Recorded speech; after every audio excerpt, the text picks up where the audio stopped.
Friends, இன்றைக்கி என்னோட 4 to 6 months எப்படி இருந்துச்சுன்னு தான் பார்க்க போகிறோம். இதுலேயும் ஆஸ் யூஸ்வல் என்ன பிரச்சனைகள், அதுக்கு என்ன சொல்யூஷன், இது எல்லாமே பார்க்க போகிறோம்.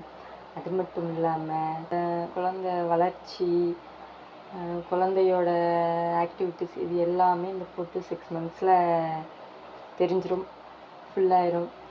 அதையும் இந்த வீடியோவில் பார்க்க போகிறோம். வாங்க வீடியோக்குள்ளே போகலாம். என்னோட 4 to 6 months போன வீடியோவில் 0 to 3 months எப்படி இருந்துச்சுன்னு பார்த்தோம். அதுலேயே ஏகப்பட்ட பிரச்சனை. ஆனால் 4 to 6 monthsலேயும் பிரச்சனை வந்துச்சு. ஆனால் அந்த அளவுக்கு வந்துச்சா என்னென்னு கொஞ்சம் சுமாராக வந்துச்சு. ஆனால் அதுவும் பெரிய விஷயந்தான். இப்போ எனக்கு 4 months ஸ்டார்ட் ஆகிடுச்சு. 4 months செக்கப் போகிறோம். ஃபஸ்ட்டு ப்ரைவேட் ஹாஸ்பிட்டல் தான் போகிறோம். அந்தளவுக்கு எதுவும் சொல்லலை. ஹெச்பி லெவல் இன்க்ரீஸ் ஆகிடுச்சு, பாருங்கள் ஒன்றும் பிரச்சனை இல்லை அப்படின்ட்டாங்க.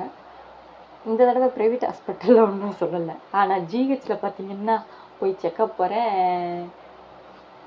எல்லாமே ப்ளட் டெஸ்ட், யூரின் டெஸ்ட்லாம் எடுத்துகிட்டு உங்களுக்கு சுகர் 213 இருக்குது அப்படின்ட்டாங்க. அச்சோ இது வேறையா அப்படின்ட்டு போகிறோம். டாக்டர்கிட்ட போய் காமிக்கிறோம். 213 இருக்குதுன்னு சொல்கிறாங்களே, என்ன பண்ணுறது. அடுத்த நாள் விடிய காலையில் சாப்பிடாம, விடிய காலையில் தண்ணி கூட குடிக்காமல் வந்துடுங்க. ஒரு டெஸ்ட் எடுத்துகிட்டு அதுக்கடுத்து சாப்பிட்டுட்டு 2 hours கழித்து ஒரு டெஸ்ட் எடுப்போம், அதில் தெரிஞ்சிடும் அப்படின்னு சொன்னாங்க. ஆனால் இங்கே உள்ள நர்ஸ்லாம் சொன்னாங்க, சில பேருக்கு இப்படி வர்றதெல்லாம் கேஷுவல் தாம்மா, அதெல்லாம் ஒன்றும் பிரச்சனை இல்லை. அது இப்போ நீங்கள் சாப்பிட்டுட்டு வந்ததில் ஏதாவது ஒன்றும் இல்லை, சுகர் லெவல் கூடி இருக்கும், மற்றபடி ஒன்றும் இல்லை அப்படின்ட்டாங்க. அதனால் அடுத்த நாள் காலையில் எந்திரிச்சு சாப்பிடாம கொள்ளாமல் விடிய காலையில் 5:30க்கெலாம் கிளம்பி 5:45க்கெலாம் 6 மணிக்கெல்லாம் ஹாஸ்பிட்டல் போயிட்டோம். ஹாஸ்பிட்டல் போனால் யாருமே இல்லை, ஒரு 2 நர்ஸு தான் இருந்தாங்க. அவங்கள்ட்ட போய் சுகர் டெஸ்ட்டுக்கு எல்லாமே கொடுத்துட்டு போய் சாப்பிட்டுட்டு திருப்பி 2 hours கழித்து வந்து செக் பண்ணோம். செக் பண்ணால் ஆஸ் யூஸ்வல் ஒன்றும் இல்லை. அதோட அப்பா நமக்கு எதுவுமே இல்லை, இனிமேல் நல்லா ஹாப்பியாக போகும் அப்படின்னு சொல்லிட்டு வீட்டுக்கு வந்தாச்சு.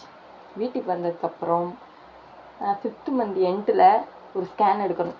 ஆனால் அந்த 5th monthலேயே என்ன சொல்கிறது, குழந்தையோட ஃபுல் வளர்ச்சியுமே அந்த 5th month எண்டோட முடிஞ்சிடும். குழந்தை கை கால் வளர்ச்சி எல்லாமே முடிஞ்சிடும். அதுக்கடுத்து அதோட என்ன சொல்கிறது, எடை கூடுறது ஒன்று தான். இந்த 4 to 6 monthsக்குள்ளே நம்ம என்னென்ன சாப்பிடணுமோ எல்லாத்தையும் சாப்பிட்டு குழந்தையோட வளர்ச்சி அதிகரிக்கணும்.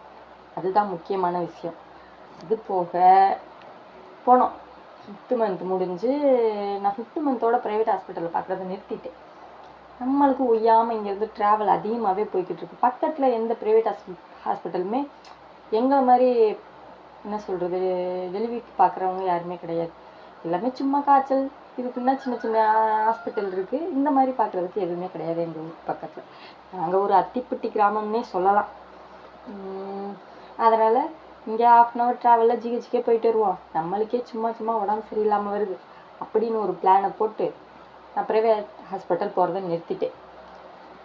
ஆனால் ஸ்கேன் சென்டருக்கு போவேன். பக்கத்தில் இருக்க ஸ்கேன் சென்டருக்கு போயிட்டு அந்த 5ஆம் மாத ஸ்கேனை எடுக்க போனேன்.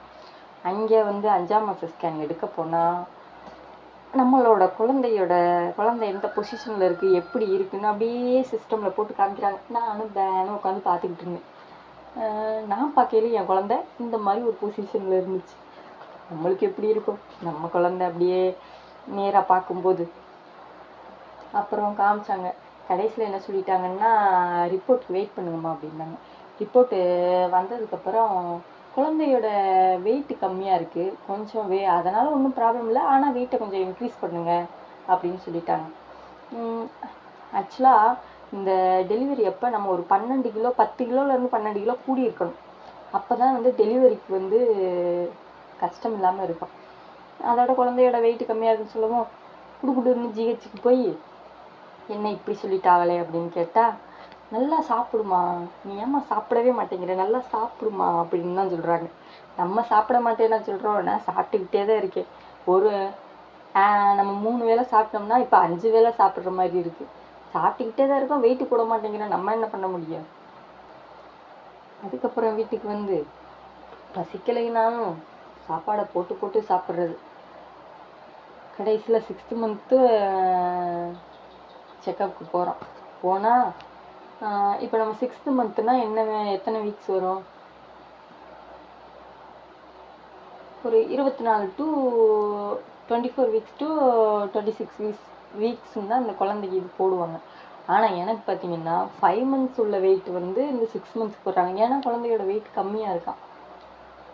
நானும் எவ்வளோதான் ட்ரை பண்ணாலும் குழந்தையோட வெயிட்டே இன்க்ரீஸ் ஆகுது. அதெல்லாம் நம்ம 5 மாதத்துக்கு முன்னாடியே சாப்பிட்ருந்துருக்கணும். அதுக்கு நம்ம என்ன பண்ண முடியும்? நான் சாப்பிட தான் செஞ்சேன். ஆனால் வெயிட் கூடவும் இல்லை, குறைய ஒன்றும் ஆகலை.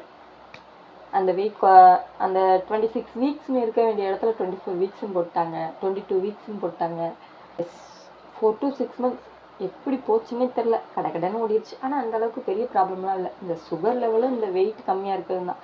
வெயிட் கம்மியாக இருந்தால் டெலிவரி எப்போ குழந்தை வெளியில் வர்றது கொஞ்சம் கஷ்டம்தான். அதனால தான் உங்களை வந்து நல்லா சாப்பிடுங்கன்னு சொல்கிறாங்க. உங்களால் முடிஞ்ச அளவுக்கு நல்லா 5 monthsக்குள்ளே நல்லா என்னென்ன சாப்பிட முடியுமோ. ஆனால் 5 monthsக்கு மேலே ஆட்டோமேட்டிக்காக நீங்கள் சாப்பிட ஆரம்பிச்சிருவீங்க. ஆனால் 5 monthsக்குள்ளே உங்களால் என்னென்ன சாப்பிட முடியுமோ அது எல்லாமே சாப்பிட்டுக்கிறங்க. அப்போ தான் குழந்தையோட வெயிட் வந்து நார்மலான பொசிஷனில் வரும். அது போக நீங்கள் இப்போ என்னெல்லாம் பண்ணணும்னு சொல்கிறேன்.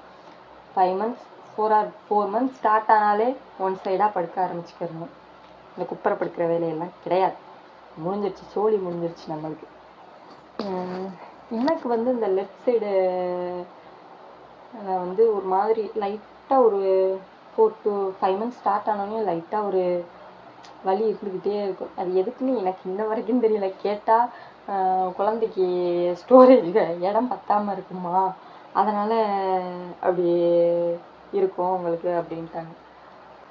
இந்த பிளட் லெவலை குறையவே விட்டுறாதீங்க. கடைசி வரைக்கும் உங்களால் எந்த அளவு ஹை லெவலில் கொண்டு போக முடியுமோ அந்த லெவலுக்கு கொண்டு போய்க்கிறங்க. ஏன்னா டெலிவரி எப்போது பிளட் ரொம்ப லாஸ் ஆகும். அதனால தான் உங்களுக்கு வந்து பிளட் லெவல் வந்து கம்மியாகக்கூடாதுன்னு சொல்கிறாங்க. அப்புறம் பிளட் லெவல் குறைஞ்சிச்சின்னா நம்மளுக்கு வந்து என்ன சொல்கிறது, ப்ரெக்னென்சி எப்போது ஃபிட்ஸ் வர்றதுக்கும் வாய்ப்பு இருக்குது. அதனால தான் உங்களை வந்து பிளட் லெவலை கரெக்டாக மெயின்டைன் பண்ண சொல்கிறாங்க. அது போக உங்களை வந்து ஸ்டார்டிங்கில் ஒரு ஹஸ்பண்டையும் உங்களையும் ஒரு டெஸ்ட் எடுக்க சொல்லுவாங்க. அதை மறக்காமல் எடுத்துருங்க. ஏன்னா என்னோடய டெலிவரி அப்போது ஒருத்தவங்க ஹஸ்பண்டுக்கு செக் பண்ணவே இல்லை. ஊரில் இருக்காங்கன்னே சொல்லி விட்டுட்டாங்க. கடைசியில் பார்த்தீங்கன்னா டெலிவரி அப்போ வந்து ஹஸ்பண்டுக்கு செக் பண்ணால் அவங்களுக்கு ஏதோ ஹெச்ஐவியோ என்னமோ இருக்குதுன்னு சொல்லிட்டாங்க. கடைசியில் பாவம் அது குழந்தைக்கே அஃபெக்ட் பண்ணுமா அப்படின்னு சொன்னாங்க. ஆனால் எனக்கு அது உண்மையாக என்னன்னு தெரியல. நீங்கள் அந்த டெஸ்ட்டெல்லாம் அவங்க ஹாஸ்பிட்டலில் சொல்கிற டெஸ்ட்டெல்லாம் ப்ராப்பராக எடுக்க ஆரம்பிச்சிருங்க. அப்புறம் எனக்கு ஜிஹெச்லேருந்து இந்த 4th month வந்து ஊட்டச்சத்து பெட்டகம்னு சொல்லி ஒரு பாக்ஸில் இந்த ஹார்லிக்ஸு, டேட்ஸு இதெல்லாம் வச்சு கொடுத்தாங்க. அது வந்து 2 பாக்ஸாக வரும். எங்களுக்கு ஒரே பாக்ஸ்லேயே அந்த 2 இதையுமே வச்சு கொடுத்துட்டாங்க.